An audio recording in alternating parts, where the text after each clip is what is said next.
What's up, fellas? It's your main man back on the scene with another video. This popped up on my feed the other day. I haven't watched it yet, so make sure I have it at 1.25. Yeah, it's there. Why Edward Norton was the best MCU Hulk video essay. I thought so, because Mark Ruffalo just seems boring to me. Just looking at him, first thing that comes to my mind is boring. And then he acts boring. So let's see what this guy has to say. Let's expand this. Let's rock and roll. I've always been one of those people who thought Mark Ruffalo is the best Bruce Banner. No doubt in my mind. The way he speaks, the way he stands, the way he emotes, his shy and awkward mannerisms, the way he spouts scientific jargon, his etiquette with the other teammates. I love it. He just nails that lonely, introspective Bruce that I want to see. That shy, timid scientist with a dark secret. What I didn't like, because Thor didn't get any get back. He just took it. I've had many debates and conversations about it, and I've always been pretty adamant that he was the one. Maybe his character declined in later movies, but if I'm taking the best performance from one single movie, I'm going with Mark Ruffalo in The Avengers. I've always liked Edward Norton's Hulk a little better, but I was never really compelled with his take on Bruce. It's just Ed Norton playing Ed Norton. Yes, he's saying scientific things, and he's trying to be this character, but all I can see is Ed Norton being a regular dude. Because of his previous performances where he completely transforms himself and becomes a different person, I guess I just expected more. It always felt like he was just bored instead of intentionally delivering this nuanced performance. I didn't get that impression. I got it that he's trying to play the role. I didn't see a scientist. I just saw an actor. Not a bad performance, but utterly forgettable. But after rewatching The Incredible Hulk recently, what the fuck was I thinking? I was completely wrong about this. After years and years of spouting this Mark Ruffalo rhetoric, I think I may have been disillusioned, misinformed. Yeah, you were. Big time. Edward Norton was a better Bruce Banner. To me, he just played the role much better. His problem is he's difficult to work with. That's what they say in the industry. So he missed out on the Avengers movies and all that stuff. But to me, he was the better Bruce Banner. Ignorant, close-minded, uneducated, just flat out wrong. And I think the past couple of years have really helped shape that picture for me. Hindsight and perspective are a beautiful thing, and they're a big part of growing up and maturing in this life. Guys, realizing you were wrong about a fictional character is a main ingredient for a successful and happy existence. Yes, my favorite performance of the Hulk is in The Avengers, but there comes a time where the quantity overshadows the quality, when the sheer number of bad portrayals supersede the one great one. Norton's Hulk never had the ability to be bad because he was only in one movie. Maybe it's not at the... I think that's where they bumped heads at, because he wanted to portray the Hulk a certain way. The studio wanted to go in a different direction, so they clashed. And they fucked up. The top of the MCU, but it's pretty good, and it's not a piece of trash like some people say it is. He never got the chance to have a confusing, messy, and rushed story arc over a 10-year period that borderline assassinated his character. He never got the opportunity to become a meme, a joke, a disappointment, a loser, a waste of space, a complete contradiction to his comic book counterparts. Much like Tupac or... It probably worked out the best for him. They turned the character into a joke, man. It was just corny. And again, I think that's where they clashed at. He wanted to go in one direction, because he wanted to write his own lines, and they weren't having it. Or Nirvana, he simply wasn't around long enough to make anything truly terrible. His story in The Incredible Hulk was actually really engaging and understood the core foundation of the character, the constant battle within himself to control the monstrous entity. More than anything, the story of Hulk is a monster story, much like a lot of the sci-fi comics of the 1940s and 50s. Bruce's entire existence revolves around control, the lack of it, and the need. That's why I say it was better, because in the first movie, that's what it was about. I'm trying to control the beast. And after that, it was a joke fest. That's the problem with the MCU in a whole, or as a whole. There's just too many jokes. I mean, every now and then you need a joke in there to break it up some, but when it turns into a joke fest, it just gets corny. Need for it, trying to control his breathing, trying to control his anger in front of civilians, trying to control his gamma poisoning, not being able to control his relationships with the people he loves, not being able to control the public's perception of him. The guy has no control over anything, so it's immensely satisfying to see him struggle to find normalcy in the world, to see him constantly hide and isolate himself. After Control, his story is about isolation and consequences. The consequences of good intentions, the consequences of tampering with nature. Bruce lives in a dilapidated shithole in Brazil and is this is more like the book. Constantly on the run from the US government because of the choices he made with gamma radiation, scrounging for lab parts and working a blue-collar job where he can barely even speak the language. The instability and danger of the Hulk makes him a threat, and he never has a second to breathe in this film. Always running, hiding, being hunted, being pressed for time, being uncomfortable, being unhappy. Mark Ruffalo's Hulk killed. I'll tell you, the one element I didn't like about this movie and that other crappy Hulk movie that came out is he doesn't talk. He had like, what, one line in the movie as Hulk? No, a couple lines, but he barely talked. Not like the book where he's talking, childlike, but he talks. Here, he barely talks. You know, I'm looking for the book. So that's what messes up the movies for me. Or at least something close to the book. As I said before, it doesn't have to be 100% the book, but you shouldn't be watching it wondering what the F.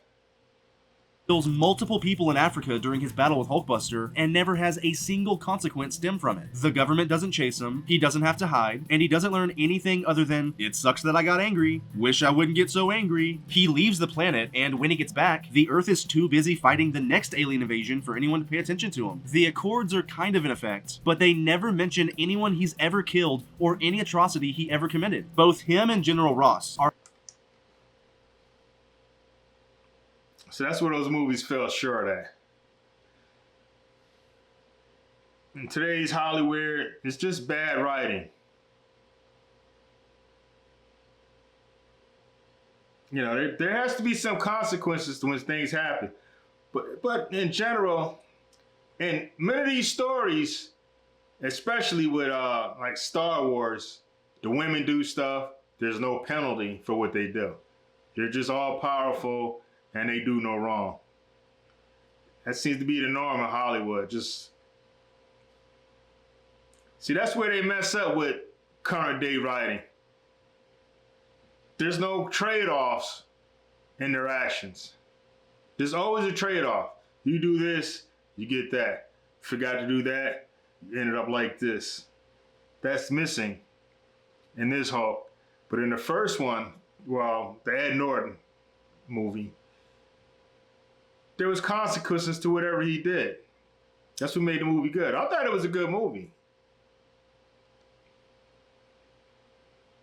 are finally in the same movie together again after 10 years, and they don't even interact. It's like they didn't even think about it. He sacrifices one of his arms to bring everyone back in Endgame, but he fixes that problem in his very next appearance with Jennifer Superblood. This Bruce never has to live with his mistakes for more than a few moments. He feels far too clean. Now, he did have some of that complex duality in the Avengers, where he's always conflicted about the Hulk coming out and he feels constant guilt about what he is and could be, like his multiple scenes with Natasha when he first meets her and then when he finally hulks out. But even that incredible scene where he can't contain the monster anymore and he unleashes on Black Widow, tearing through pipes, almost ripping her head off, hiding in the shadows like a horror movie. The Incredible Hulk did it first. That scene is almost a carbon copy of the Bottle Factory scene where the Hulk is first unleashed. And at least that one had some collateral damage. He chases Natasha and breaks some stuff in the helicarrier, but no real permanent damage was caused. He destroys the factory and slaughters people in this scene. People die. Real cause.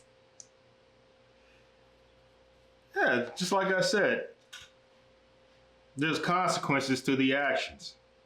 There's always a trade-off somewhere. But with today's bad writing, they don't hire the best people anymore.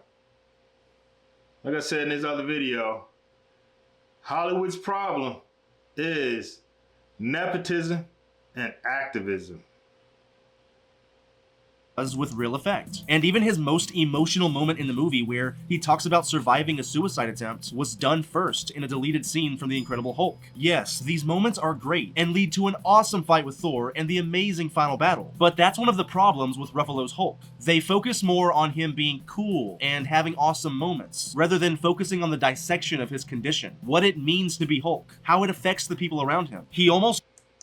That's the jokey joke thing. They're so stuck on making everything funny instead of just having funny moments. Like in Arnold movies, he had funny moments, but the movies weren't jokey joke. Let me speed this up a little bit.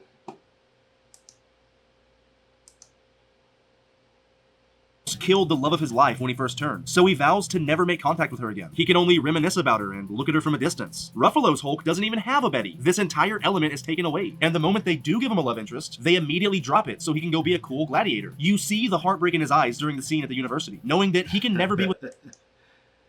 Yeah, see, this is a much better movie. See, now that he's taking off the blinders and just look at the movies for what they really are, you see the first Hulk movie, or the first MCU Hulk movie, wasn't that bad. I thought it was pretty good.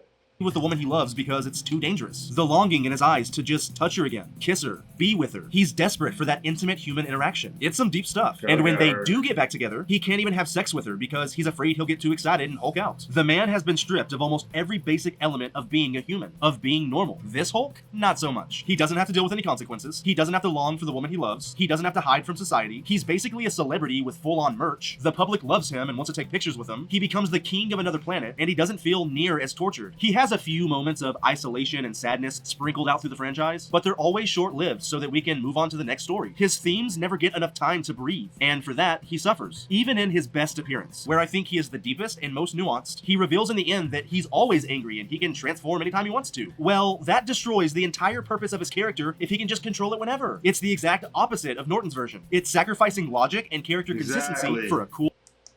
There it is. That was the whole thing in the comic books. It was uncontrollable. Even the TV show was uncontrollable. Through the entire show, he's trying to find a way to control it. But with the Avengers, he can turn into the Hulk whenever he feels like it. Or at least in that moment in the movie. I don't think they were consistent with it. Cool moments. And then in the next film, he can't control it anymore? What the fuck? I do think that Ruffalo nails the mannerisms of a misfit scientist more than Norton, because he's just a cool guy who kind of just acts like Ed Norton and can somehow parkour like a pro, but the character arc is far less interesting. This is a Hulk that respects the mental anguish of the character, who has... See, that's that bad writing. Either it's this or it's that. It's like they just go jumping around. I was kind of disappointed with the MCU. I liked it, but there's certain elements that's like, what the fuck? Bruce on the run from the government, who has to work to find a cure to his disease, who lives in constant fear of himself, who can't be with the woman he loves, who has to live in exile, who has to constantly work on his breathing, who has to live with the mistakes he made, and who can't even live a normal life without the threat of Hulk constantly creeping into his psyche. This man can't even take a simple shower without getting PTSD, reminding him of the atrocities he's committed and the trauma he's been through. Even when he wins and defeats the bad guy in the end, it's not good enough. He doesn't celebrate, he doesn't get any thanks, he doesn't get a parade thrown for him, he doesn't run over and give Betty a big kiss. He immediately has to run away, starting the cycle all over again. I'm not saying we can't have a more heroic Hulk who the public loves and has awesome cheer-worthy moments. I'm fine with that Hulk. I love that Hulk in the Avengers. I just prefer the more classical monster tale of the man who is cursed with this inner demon. And I think the MCU lost that at a point. This is a Hulk who can't control his anger, but then suddenly can't. When he was more uncontrollable and childlike, I liked him better. Like back in the 70s, early 80s, I liked Hulk back then. And then after a while, all these power upgrades and he can't die and all that, like, get out of here. Can when the plot needs it, who doesn't have a core love interest that he worries about, who rarely has to face the consequences of his actions, who becomes a naked toddler at one point, gets his ass beaten on a constant basis, who doesn't get stronger the angrier he gets, doesn't have the intimacy issues, gets outsmarted by a teenager, becomes a jokey side character, can't even pronounce Wakanda properly, has no connection. See, you just said it. The jokey side character. That's what I don't like about the MCU. All the jokey joke stuff. Keep it more serious, but lighthearted every now and then. Again, like with Arnold's movies, it was serious, but he did have his moments, the one-liners and all that stuff. But he didn't go too deeply into the jokes because it just ruins the movie, which is what they were doing with the MCU, especially with Ragnarok. Ragnarok was terrible. I watched that movie one time. I haven't watched it since. It's stupid.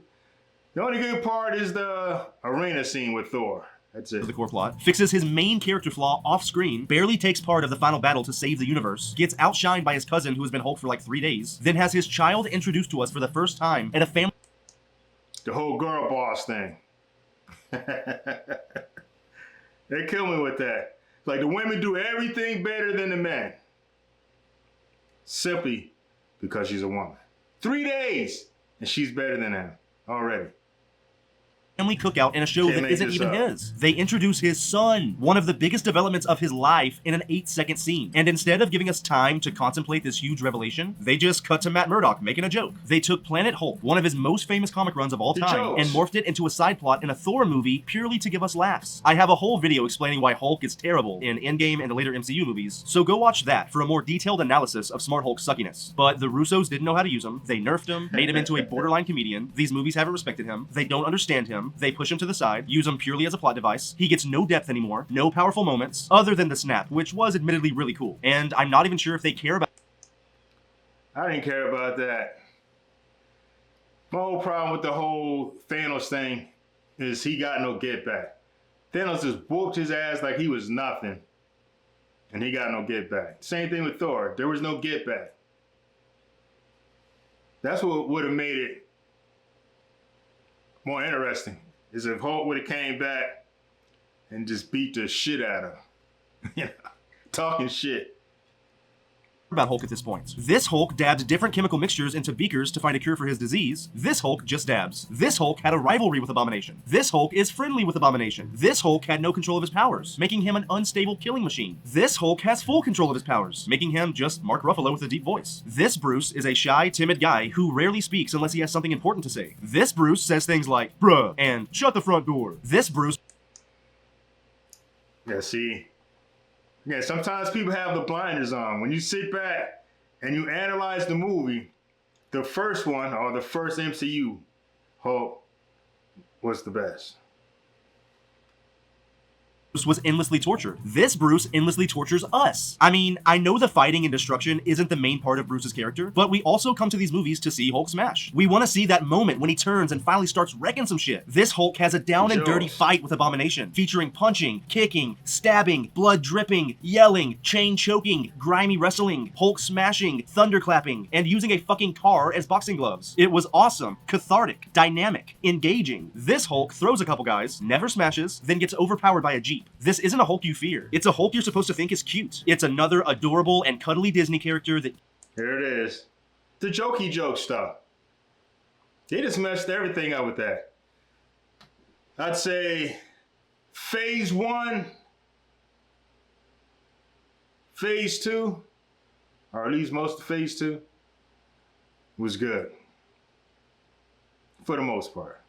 It's a little bit, couple jokey joke moments I wasn't happy with, but in general it was good. But after a while, it just... Kids wish they could hug. That's the antithesis of what the Hulk should be. And not only did they take his arch rival and turn him into a hippy-dippy peace lover, but now they're taking one of his other ones and giving him to Captain America. Hulk can't even have his own villains anymore. It's a damn shame. And it spits in the face of every single Hulk fan around the world. The people that read comics... They don't know how... Or should I say, they don't care about these characters. That's the whole problem. They don't give a damn. You need to hire somebody who cares. Keep them in check so they don't get too weird. But you need someone who gives a damn and who understands the characters. They'd make a lot more money. Their entire lives and contributed to the mega success of this franchise. The people that care deeply about this character and kept him relevant all these years. To hell with them. I know it's not all Marvel's fault because they legally can't make a solo movie about him for a few more years. Yeah, see, they don't care about the fans, man. They just don't. And it shows.